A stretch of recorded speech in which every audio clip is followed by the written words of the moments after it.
So the Tesla Model Y has had a mini refresh in China. So in China, there's been some mini updates to the Model Y, which affects both the interior and the exterior.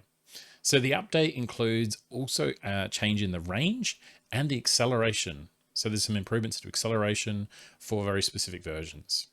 So it's not as significant as the recent update to the Tesla Model 3, the Highland update that we've talked about. But it is like a sort of a small mini update. So due to this update, the entry-level rear-wheel drive Model Y is now going to have a claimed range of 554 kilometers, which is an increase of 9 k's. The acceleration for the same model has improved as well, going from 0 to 100 kilometers an hour in 5.9 seconds compared to 6.9. So yeah, it's quite a big jump there.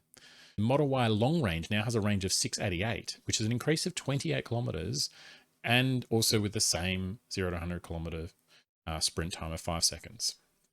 So the flagship Model Y Performance has not received any changes in range or performance. So it's only affected the rear-wheel drive and the long range. Performance not touched at all.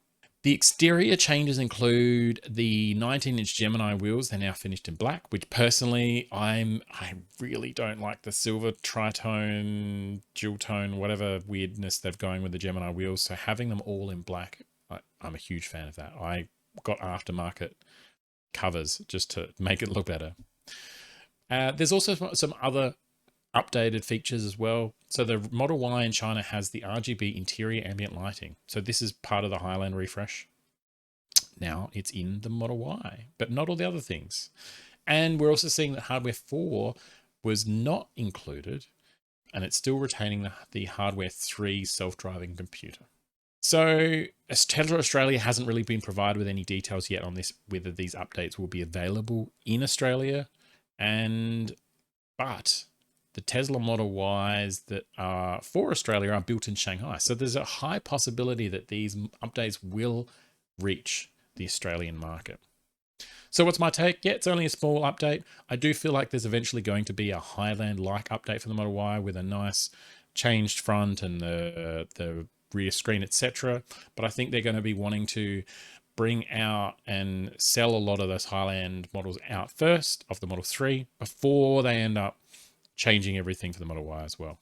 So as it's their most popular car, I think they're going to be doing a strategy of, really pushing the Model 3. And then eventually when they do another refresh of the Model Y, that'll increase their sales. But they're already doing some really great sales with Model Y right now that they don't really need that. So a few different tweaks and things I think they're just carrying across so they don't have to do things so differently.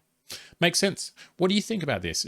Like, are you excited for these changes? Is it not enough? Like, if you're on the market for the Model Y, are you waiting for a refresh? Let me know in the comments. And if you want to see more content like this, make sure to subscribe.